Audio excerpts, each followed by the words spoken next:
오늘은 이스라엘의 죄와 은혜라는 제목으로 하나님 말씀 함께 나누고 기도하도록 하겠습니다. 저희가 지난 시간에 이제 솔로몬 왕에 대해서 함께 말씀을 나누고 기도를 했습니다. 오늘은 솔로몬 왕 이후에 이스라엘이 둘로 분열이 되고 멸망하는 내용에 대해서 이제 함께 살펴보려고 합니다. 그런데 굉장히 오래전에 구약 시대에 나오는 이스라엘이 둘로 분열되고 이렇게 멸망하는 것이 오늘 이 시대를 살아가는 그리스도인들에게 무슨 의미가 있을 수 있을까요? 하나님을 떠난 세상이, 그러니까 세상 사람들이 서로 자기들의 욕심을 채우기 위해서 싸우고 분열하다 망하는 것은 저희가 이해가 됩니다. 그럴 수밖에 없습니다. 지금도 국가들 간의 욕심 때문에 일어난 전쟁을 저희가 마주보고 있습니다. 하지만 이스라엘 왕국 같은 경우에는 하나님의 선택을 받은 하나님의 나라였습니다. 이스라엘 왕국이 분열되고 멸망하는 과정은 하나님 백성들이 갈등하고 분열하고 심판받는 것을 의미합니다.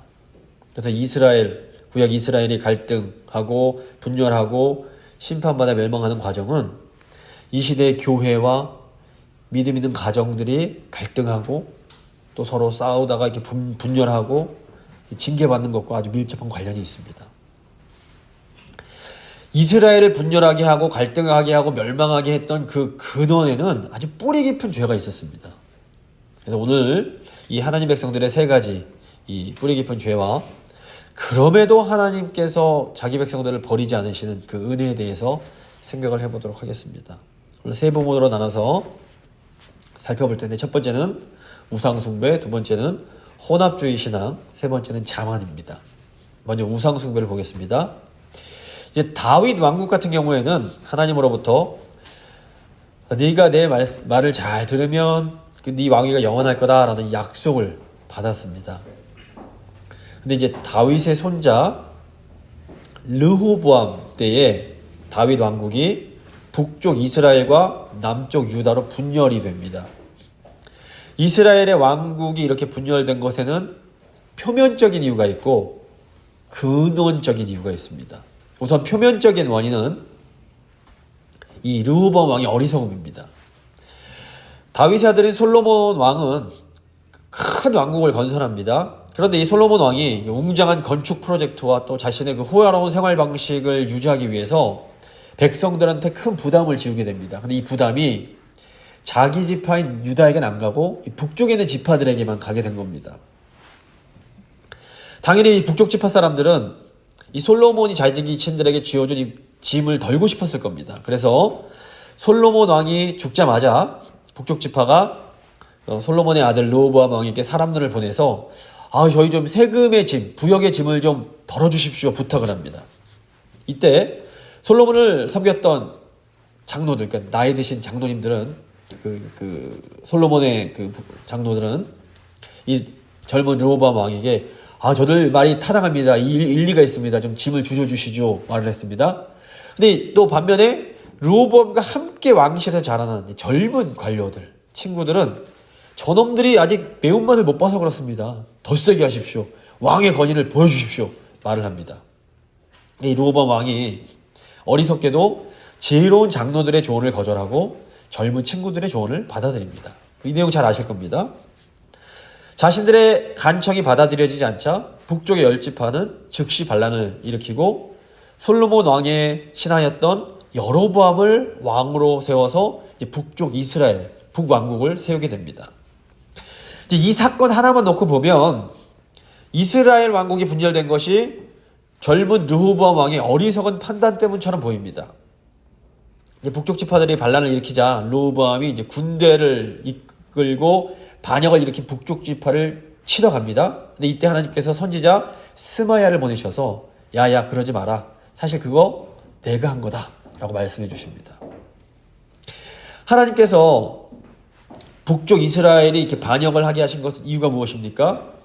솔로몬 왕이 이방 우상을 섬기면서 하나님 말씀에 순종하지 못했기 때문입니다. 열왕기상 11장 11절 보시면 여호와께서 솔로몬에게 말씀하시되 네가 이런 일이 있었고 또 네가 내 언약과 내가 너에게 명령한 법도를 지키지 아니하였으니 내가 반드시 이 나라를 내게 뺏어서 너의 신하에게 주겠다 말씀을 하신 겁니다. 하나님 나라인 이스라엘이 분열된 근본적인 원인은 하나님 나라의 왕인 솔로몬이 우상을 섬기면서 하나님의 율법대로 행하지 못했기 때문입니다. 그럼 우리 오늘날 하나님 백성들의 갈등과 분열에도 표면적인 이유와 근원적인 이유가 있을 수 있습니다. 그러니까 교회나 가정이 갈등하고 서로 싸우고 이렇게 막 갈라지고 이런 데에는 표면적인 이유들이 있습니다. 교회에서 갈등하고 다툼이 일어날 때 보면 거기에는 느워보암처럼 어리석게 행동하고 어리석게 말하는 사람들이 있습니다. 미숙한 말과 미숙한 행동으로, 거친 행동으로 다른 교인들의 마음을 상하게 만들어서 교회에서 다툼이 일어나고 편이 갈라지게 만드는 그런 사람들이 있는 겁니다. 가정에서도 마찬가지입니다. 성숙하지 못한 말과 행동으로 가족들의 마음을 상하게 만들어서 가정에서 다툼이 일어나고 서로 멀어지게 만드는 그런 사람이 있을 수 있습니다. 저도 그런 실수를 종종 합니다. 그런데 이것이 전부가 아닙니다. 오늘날 하나님 나라인 교회와 가정의 갈등과 분열에는 이스라엘처럼 보다 근본적인 우상 숭배가 원인일 수 있습니다. 열왕기상 11장을 보시면 솔로몬 왕은 아스다롯, 그모스, 밀곰과 같은 우상에게 경배했다라고 나옵니다. 이 아스다롯은 항구 도시 시돈의 여신이었습니다. 성적 매력이 넘치는 풍요와 사랑의 여신입니다. 이 아스다롯을 숭배한다라는 것은 부와 쾌락에 빠지는 것을 의미합니다. 하나님 백성들이 하나님보다도 이 돈을 많이 벌고 또 어떤 예뻐지고 잘생겨지고 이런 어떤 쾌락적이고 이런 것에 빠지면 이게 아스다롯 숭배하는 것과 같습니다. 교회 열심히 다녀도 우상 숭배하는 겁니다. 모압의 신 그모스는 정복의 신으로 힘과 전쟁을 상징합니다. 하나님 백성들이 하나님의 뜻보다도 이렇게 권력을 잡고 다른 사람들을 이렇게 컨트롤하고 이런 것에 우선순위를 둔다면 이거 그모스를 섬기는 것과 같습니다. 또 암몬의 신 밀곰은 죽음을 관장하는 신으로 밀곰 같은 경우에는 특별히 이신 제사를 요구했던 아주 사악한 신입니다. 하나님 백성들이 다른 사람을 희생시켜가면서까지 내가 살겠다고 하는 것은 이 밀곰 숭배하는 것과 같습니다. 근데 우리가 부요함과 아름다운 걸 좋아하고 권력을 추구하고 생존하려고 애쓰는 것 자체가 나쁜 것은 아닙니다. 하나님도 결혼이라는 언약 관계 안에서 쾌락을 허용하실 뿐 아니라 즐기라고, 전도서 보면 즐기라고 말씀하시고 또 권위자에게 권위를 주사 권력을 사용하게 하시는 것은 하나님 뜻입니다. 또 나아가서 죽음을 극복하도록 하기 위해서 우리 하나님은 예수 그리스도를 보내주셨습니다. 그래서 이렇게 하나님이 우리에게 주시는 것, 부요함이라든가 아름다움, 힘, 살아남고자 하는 것들 나쁜 거 아닙니다. 문제는 우상숭배란 이렇게 하나님께서 우리에게 주신 좋은 것들을 하나님보다 더 사랑하고 하나님보다 더 소중하게 여기는 겁니다. 그러니까 하나님보다 아름다움을 더 중요하게 생각하고 하나님보다 권력을 더 소중하게 생각하고 하나님보다 내 생명을 더 소중한 것으로 여길 때 그것이 우상숭배가 되는 겁니다. 오늘 우리 교회와 가정에서 경험하는 갈등과 분열의 그 뿌리에도 이런 우상숭배가 있을 수 있습니다. 그러니까 우상숭배의 핵심은 정말 눈에 보이는 어떤 무슨 무당 찾아가고 이런 것도 우상숭배지만 보이지 않는 우상숭배는 하나님보다 하나님이 주신 것을 더 중요하게 여기는 겁니다. 그래서 하나님 백성들도 하나님을 믿으면서도 얼마든지 우상을 섬길 수가 있는 겁니다. 그래서 10계명 첫 번째 계명이 나 외에 다른 신을 두지 말라는 겁니다. 이게 근데 하나님 백성에게 주신 말씀입니다. 하나님 모르는 사람들한테 주신 게 아니라 하나님을 믿는 구원받은 하나님의 백성들에게 주신 것이 10계명입니다. 그런데 하나님 백성들에게 우상 섬기지 말라고 말씀하시는 겁니다. 우상 숭배의 문제는 그것이 항상 불의를 일으키고 다른 사람들에게 억울함을 갖다 주는 겁니다. 그래서 결국에는 공동체를 분열시킵니다. 솔로몬이 하나님을 알고 하나님을 섬겼음에도 불구하고 어느 순간 쾌락에 빠지고 권력을 탐닉하고 다른 사람들의 희생을 통해서 자신의 권세를 드러내는 우상 숭배에 빠지게 됩니다.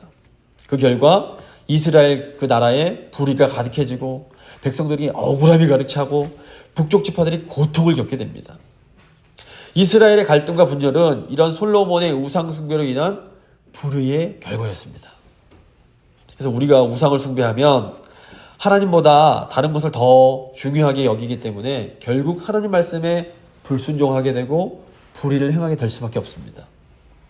막 가령 돈을 우상으로 섬기게 된 교인은 교회와 가정에서 하나님이 먼저가 아니라 돈이 먼저가 되는 겁니다. 돈에 어떤 거 관련되면 그냥 막 화가 나서 막 난리가 납니다. 또 권력을 우상으로 섬기게 된 교인은 하나님의 뜻이 아니라 어떻게 하면 내가 권력을 잡고 다른 교인들을 내 마음대로 컨트롤할 수 있을까? 여기를 먼저 생각합니다. 무엇이든지 내 뜻대로 되기를 원하는 사람은 이렇게 힘, 권력을 우상으로 삼고 있을 가능성이 매우 높은 겁니다. 근데 이렇게 힘을 우상으로 섬기는 사람이 정말로 권력을 얻으면 어떻게 될까요? 무엇이든지 내 마음대로 하려고 하는 독재자가 되고 맙니다. 하지만 하나님 나라에서 중요한 것은 나의 뜻이 아니라 하나님의 뜻이 이루어지는 겁니다. 그래서 우리가 기억해야 할 것은 하나님께서 솔로몬의 이 죄악에도 불구하고 여전히 은혜를 베푸신다라는 겁니다. 열왕기상 11장 34절부터 36절 보시면 그러나 내가 택한 내 종 다윗이 내 명령과 내 법도를 지켰으므로 내가 그를 위하여 솔로몬의 생전에는 온 나라를 그의 손에서 빼앗지 아니하고 주관하게 하려니와 내가 그의 아들의 손에서 나라를 빼앗아 그 10지파를 너에게 줄 것이요 그의 아들에게는 내가 한 지파를 주어서 내가 거기에 내 이름을 두고자 하여 택한 성읍 예루살렘에서 내 종 다윗이 항상 내 앞에 등불을 가지고 있게 하리라. 하나님은 이 솔로몬의 우상 숭배의 죄에도 불구하고 다윗과 맺으신 그 언약을 기억하십니다. 그리고 다윗과 다윗의 후손과 예루살렘 성전을 완전히 망하게 하지 않으십니다.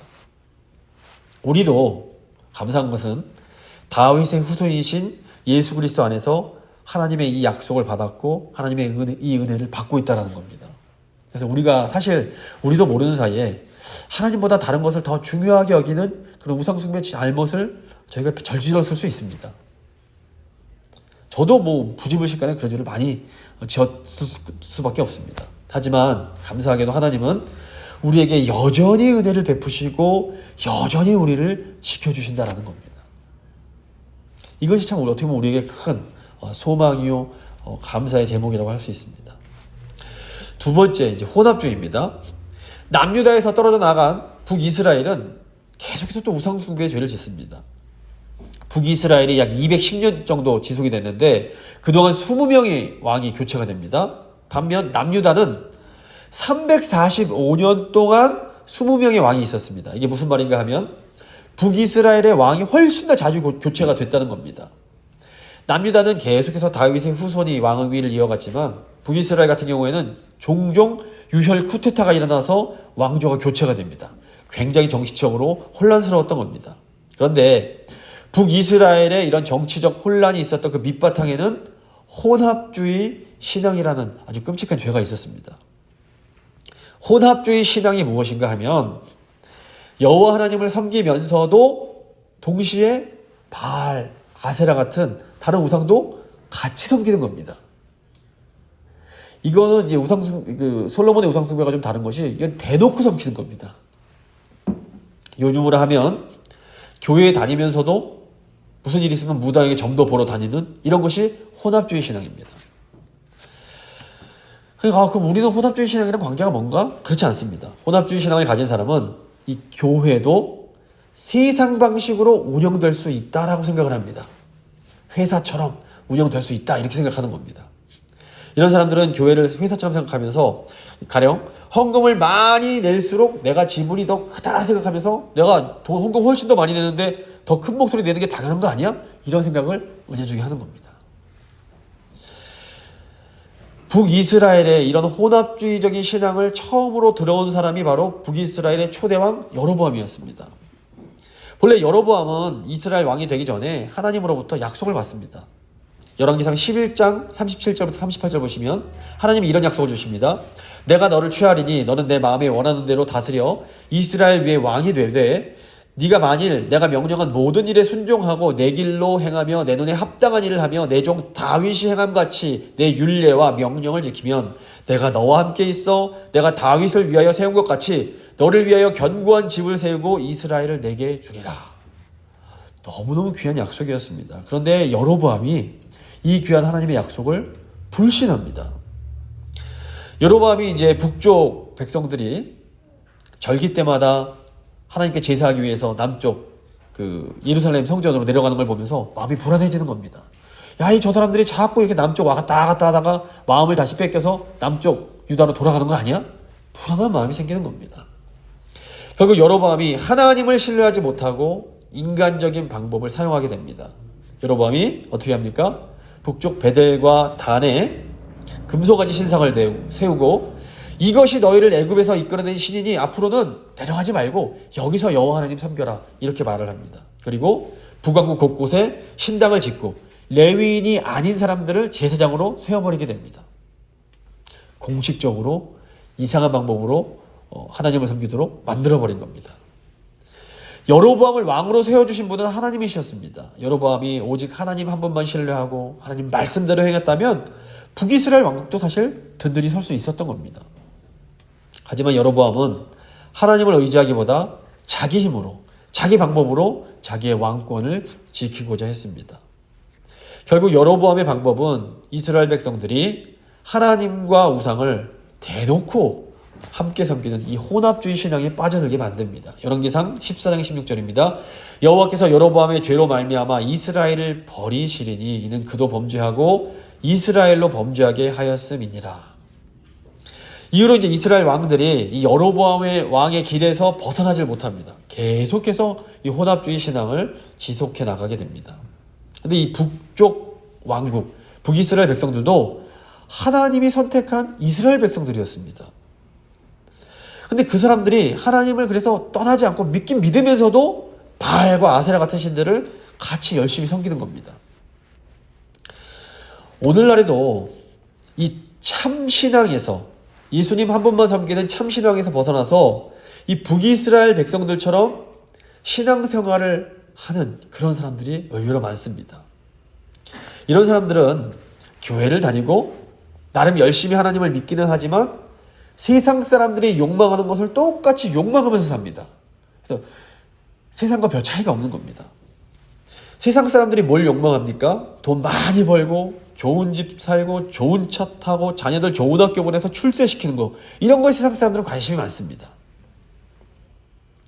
물론 아까도 말씀드렸지만 돈 많이 벌고 자녀들 공부 잘해서 출세하는 것 자체가 나쁜 거 아닙니다. 그리스도인들도 열심히 성실하게 일해서 돈을 많이 벌 수 있고 열심히 공부해서 성공하면 출세할 수 있습니다. 하나님께서 복 주셔서 그렇게 하게도 해주십니다. 하지만 중요한 것은 하나님 백성들에게 돈 많이 벌고 출세하는 것이 인생의 목적이 되면 안 된다는 겁니다. 하지만 교회에 다니면서도 그 마음속에서는 돈, 성공, 쾌락 같은 이 세상적인 가치를 가장 중요하게 여기면서 이걸 추구하면서 사는 사람들이 있는 겁니다. 이런 사람들이 바로 하나님도 섬기고 우상도 섬기는 혼합주의적인 신앙을 가진 사람들입니다. 주위에 사실 저희 교회는 안 계신 것 같은데 조금만 보시면 아시는 분들 중에 이렇게 사는 분들 너무 많으실 겁니다. 그런데 보면 이렇게 혼합주의적인 신앙을 가지고 사는 사람들이 세상적으로 큰 성공을 하는 경우가 또 있습니다. 이런 사람들이 또 어떻게 합니까? 하나님이 날 축복하셔서 내가 이렇게 복받아서 잘 돼서 이렇게 자랑을 합니다. 그러면 정말 진짜 진리를 붙잡고 살아가는 우리 재건교회 사람들 같은 경우에는 마음이 혼란스러워집니다. 이거 나는 하나님 말씀만 붙잡고 살아왔는데 이렇게 힘들고, 저렇게 세상적으로 사는 사람들은 하나님의 복을 받네. 이거 내 신앙에 무슨 문제가 있는 거 아니야? 이런 생각을 할 수가 있는 겁니다. 그런데 성경을 보시면 이 세상의 부와 성공은 절대로 참신앙을 판단하는 기준이 될 수가 없습니다. 이 북이스라엘 왕국에서 세상적으로 가장 성공한 두 명의 왕이 있는데 한 명이 아합의 아버지인 오므리라는 사람이고 또 한 명이 여로보암 2세입니다. 오므리 같은 경우에는 이제 수도를 사마리아로 이전을 하고 이스라엘의 그냥 골칫거리인 모압을 물리치는 큰 업적을 세웁니다. 이 모압과의 전쟁에서 승리한 그 내용이 그 돌비가 있는데 현재 프랑스 파리 루브르 박물관에 아직도 전시가 딱 돼 있습니다. 그만큼 세상적으로는 업적이 인정을 받는 왕입니다. 또 여로보암 2세는 정치 경제적으로 이 북이스라엘을 최전성기로 이끌어낸 왕입니다. 40년 동안 북이스라엘을 통치하면서 북쪽 아람을 정복하고 영토를 어마어마하게 솔로몬 왕 때보다 그 이상으로 더 크게 확장을 시켰습니다. 또 당시에 보면 종교적으로도 나름 하나님을 열심히 섬깁니다. 아모스 선지자의 글을 보면 3년마다 한 번씩 드리는 11조를 3일에 한 번씩 드릴 정도로 종교적으로 극성스럽게 활동을 했습니다. 요즘으로 하면 교회도 엄청나게 열심히 나오면서 극성스럽게 또 세상적인 부와 권력도 추구했던 겁니다. 그런데 세상적으로 잘 됐습니다. 그런데 이렇게 하나님께 열심히 제사를 드리면서도 정작 북이스라엘의 사회는 불의가 만연합니다. 부자들은 막 고급 빌딩지에서 살고 그러는데 가난한 사람들은 너무나 가난했습니다. 하나님께 제사는 드렸지만 가난한 사람들을 돌볼 줄은 몰랐습니다. 그래서 이렇게 북이스라엘을 정말 잘 나가게 만든 두 왕에 대한 하나님의 평가는 어떨까요? 열왕기를 보시면 오므리는 딸랑 6절, 그 다음에 여로보암 2세는 딸랑 7절로 끝이 납니다. 그 왕들이 세상적으로는 아무리 잘 나갔을지 몰라도 하나님이 보시기에는 그저 그냥 똑같은 악한 왕 중에 하나에 불과했던 겁니다. 반면에 남유다에 선한 왕 2명이 있는데 히스기야와 요시야가 있습니다. 그래서 성경이 이 두 왕에 대해서 길게 몇 장을 다룹니다. 히스기야는 나름 애를 씁니다. 남유다의 우상을 제거하고 성전과 예배를 개혁을 합니다. 그리고 예루살렘에 물을 공급하기 위해서 터널도 건설하고 도시를 이렇게 성벽을 쌓아서 요새화시킵니다. 근데 무엇보다 히스기야는 아수르가 예루살렘을 공격할 때 하나님을 온전히 신뢰합니다. 히스기야가 성전에 가서 아수르가 보낸 협박 편지를 딱 이렇게 펼쳐놓고 하나님 앞에 간절히 기도를 드립니다. 그때 하나님께서 선지자 이사야를 통해서 내가 너를 구원하겠다 말씀해 주십니다. 그리고 그날 밤에 18만 5천 명의 아수르 군인이 하루아침에 죽습니다. 그리고 아수르 군인이 물러가게 됩니다. 요시야도 하나님 보실 때 좋은 왕이었습니다. 요시야가 8살 때 왕이 돼서 바알 숭배를 제거하고 성전을 수리합니다. 그리고 성전 수리를 하다가 발견된 율법책을 가지고 그 율법에 따라 언약을 새롭게 하고 유월절을 지키는 아주 정말 신앙적으로 귀한 일을 합니다. 그런데 인간적인 차원에서만 보면 사실 히스기야와 요시야 왕이 한 일은 오므리나 여로보암 2세가 왕에 비하면 정말 보잘것없는 일일 수 있습니다. 그런데 성경은 오므리나 여로보암 2세가 한 일이 아니라 히스기야 왕과 요시야가 한 일을 더 길고 자세하게 설명합니다. 이게 무슨 의미일까요? 세상적인 부와 성공은 하나님 보시기에 옳은지 아닌지를 결정하는 기준이 될 수 없다라는 겁니다. 물론 우리가 하나님 말씀에 순종할 때 하나님이 복 주셔서 우리가 형통함을 누릴 수 있습니다. 하지만 부와 성공이 하나님이 우리와 함께 하시고 우리를 인정해 주신다는 절대적인 기준이 될 수 없습니다. 속으시면 안 됩니다. 사실 히스기야와 요시야 시대는 정말로 어려웠던 시기입니다. 근데 하나님께서 하나님을 의지하는 이 두 왕과 함께 하시면서 이 왕들을 지켜주시고 돌봐주십니다. 그러므로 중요한 것은 우리가 정말로 하나님 보시기에 정직하게 행하고 다윗이 갔던 그 길로 우리가 가고 있는가 하는 겁니다. 하나님은 정직하게 행하며 하나님을 의지하는 사람들을 반드시 지키고 보호해 주십니다. 놀랍게도 하나님께서 이 혼합주의 신앙을 뻔뻔스럽게 가지고 살아가는 이 북이스라엘 백성들도 또 사랑해 주십니다. 그래서 하나님께서 북이스라엘 그냥 내버려 두지 않으시고 그냥 더 혼란스러울 때 더 선지자를 많이 보내주십니다. 하나님은 바알 숭배가 가장 번창하던 이 오므리 아들 아합 왕 때에 위대한 선지자 엘리야 선지자를 보내셔서 회개할 수 있는 기회를 주십니다. 또 여로보암 2세 때는 아모스, 호세아, 요나 같은 아주 굵직굵직한 선지자들을 보내셔서 회개의 말씀을 선포해 주십니다. 끝끝내 계속 기회를 주신 겁니다. 그런데 이 혼합주의적 신앙을 가졌던 북이스라엘은 끝까지 회개하지 않고 결국 하나님의 몽둥이인 아수르의 손에 의해서 멸망을 당하게 됩니다. 징계를 받은 겁니다.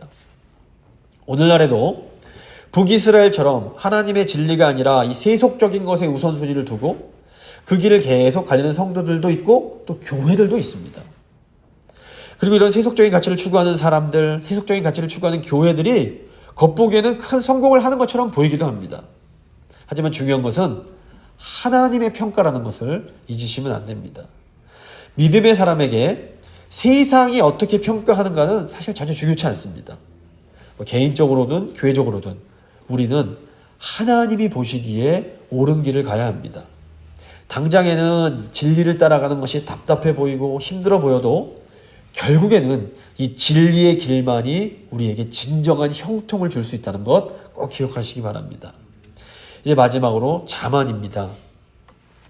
이 북이스라엘이 잠시 동안 이렇게 강해질 수 있었던 것은 사실 아수르 제국 덕분입니다. 아수르 제국의 힘이 강해지니까 북이스라엘 북쪽에 있던 아람이 약해지면서 북이스라엘이 주변 작은 나라들을 정복할 수가 있었던 겁니다. 이때 이제 북이스라엘이 물질적으로도 이렇게 번영을 하게 되는데, 그런데 이 물질적인 번영이 하나님을 향한 감사와 하나님을 향한 신실함으로 연결되지 못하고 도리어 불경건과 권력 남용으로 흘러가게 됩니다. 북이스라엘 왕과 북이스라엘 백성들이 자기들의 능력에 대해서 과신하기 시작합니다. 보시면 북이스라엘은 성전이 없었습니다.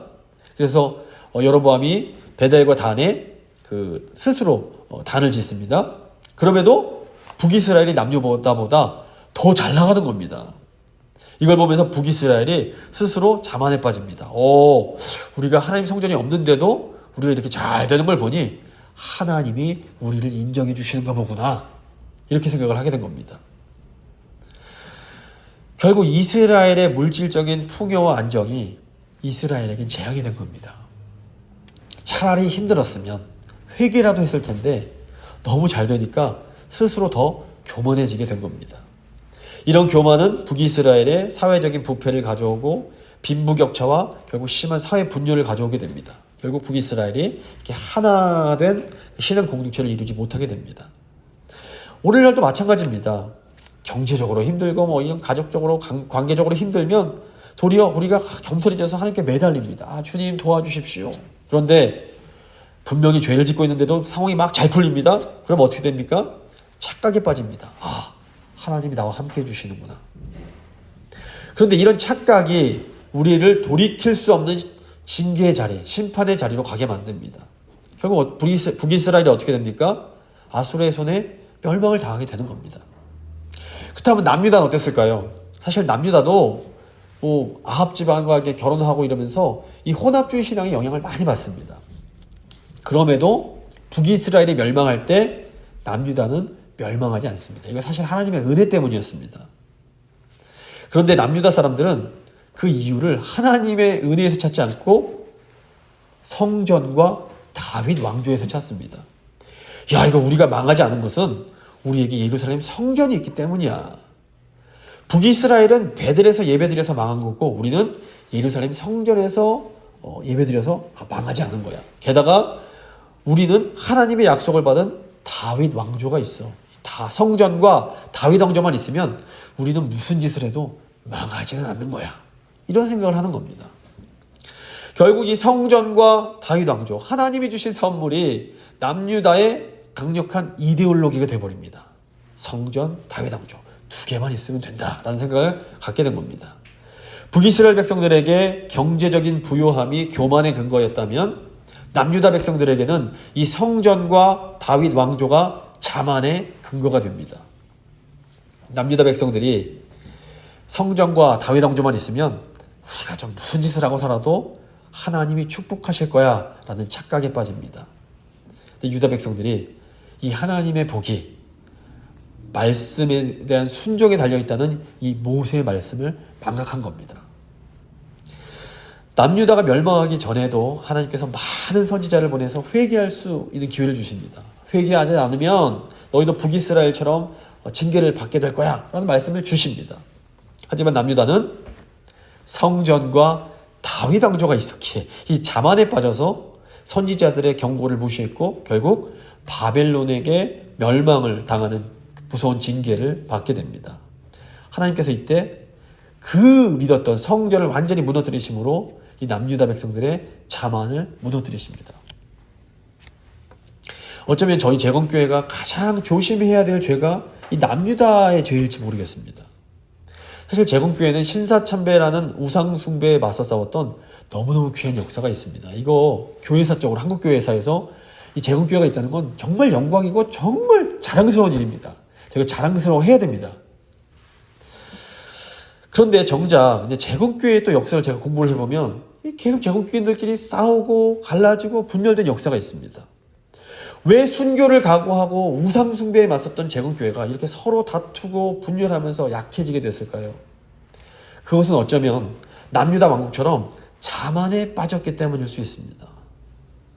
우리가 좀 연약해서 잘못해도 그래도 우리는 신사참배 거부한 제국교회니까 하나님이 지켜주실 거야 라는 생각이 우리도 모르는 사이에 은연중에 있었던 겁니다.